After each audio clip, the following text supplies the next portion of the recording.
Total War Warhammer 3 and the issue with Demons of Chaos. Hello everyone and welcome back to the Great Book of Grudges. My name is Nathan and today I want to talk about Total War Warhammer 3 and why I think that the Demons of Chaos will not be a monogod set of armies. Instead, rather than 4 separate factions and armies, I do believe that we're actually going to end up getting one joint faction with all 4 Chaos Demon gods together. And the reason because of this is rather simple. While the fact is that the Demons of Chaos army book for 8th edition is rather varied, and in truth does have a very healthy different amount of units, when you split the army book into 4 separate factions, one for each of the Chaos gods, it actually becomes a very small book. And the lack of unit diversity would make the factions each very hard to play, seeing as each of the Chaos gods actually work on something quite specific. Separating them would be a massive issue because you wouldn't get all the best stuff of all the Chaos gods. If you had them as monogods, you would have a very small amount of units first off, as I said before,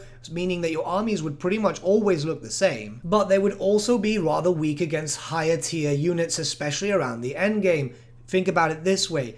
Khorne itself is very upfront in your face, Slaanesh is very fast moving, Nurgle's forces are very slow and tough, and obviously Tzeentch's armies are very magically based. You wouldn't really get too much out of it. If you just had slow moving forces, you'd eventually be gunned down. If you had the fast but very weak units, essentially, you would be ripped apart by hordes. Your magical based units would not be able to defend themselves when you actually got into close combat, and yes, you wouldn't be always hiding back. Eventually enemies will get to you. But the main issue for me here is the lack of unit diversity, because yeah, if you see it that way, you would eventually get rather bored of fielding the same units. For example, if you were Khorne, you'd pretty much be using Bloodletters, Bloodthirsters, a Beast of Khorne every now and then, some Warhounds. There's not a lot of different units. However, if you had the full faction where you could mix and match as you pleased, you'd be able to actually work on the best meta for yourself, or what actually was just fun for you. Plus, if it is a full Demons of Chaos army, you will eventually be able to just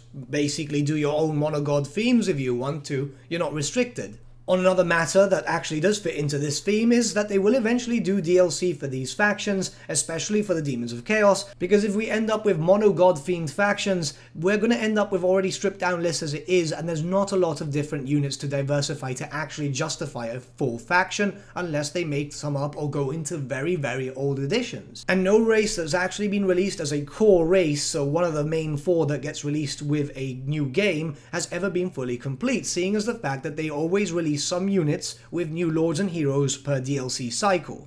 I am currently looking at an app called Battlescribe. This allows you to build lists for Warhammer Fantasy Battle, and it also shows you the different units and their stats and so on. I'm currently looking at the Demons of Chaos, and I've separated the units in core, special and rare, so not heroes or lords, and there's only 5 different variants of units for the actual Khorne demons.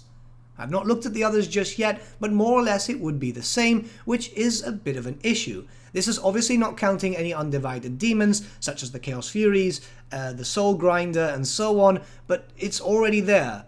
Only 5 units. You would have very, very little chances at being able to field a lot. I know this video might be a bit of a downer, and yeah, I understand it, you guys want monogods, a lot of people do, but it makes more sense to actually have one full Chaos Demon faction. The only way I actually see proper divided factions, if these factions actually take from not only Demons of Chaos, but Warriors of Chaos 2 and Beastmen. For example, for Slaanesh, you would actually have all the units that actually fall under Slaanesh, including Slangors, Warriors of Chaos for the Mark of Slaanesh, and so on there. The only issue being there that already some of those characters have been included into the actual base game already, such as Sigvald the Magnificent. Honestly, as much as I like the idea of monogod-specific factions, I much prefer the idea of monogod-specific armies in one faction. But let me know what you think in the comments below. But with that, my friends, we've come to the end of our video. Thank you so much for watching. If you did enjoy the video, might I suggest giving the video a like, or even subscribing to the channel, as it really does help us out. In the description below, we have various social media links such as Instagram, Discord, Facebook, and so on, where you can get in contact with the Great Book team, talk to us about lore, rules, or anything really. Also in the description below, we have an affiliate link for Element Games, where you can buy loads of hobby-related stuff such as models, paints, and loads of other games for 10 to 25% off, which also supports the channel at no extra cost to you, which I think is pretty cool. A big thank you to our patrons. Your support means the world to us. Honestly, it's super cool. It actually blows my mind that people actually want to donate their money to help the channel grow and get some new stuff in. It's super really cool. I still won't get over this type of thing. So thank you once again. But with that, my friends, thank you once again for watching. I shall see you all again very, very soon. Have a good day.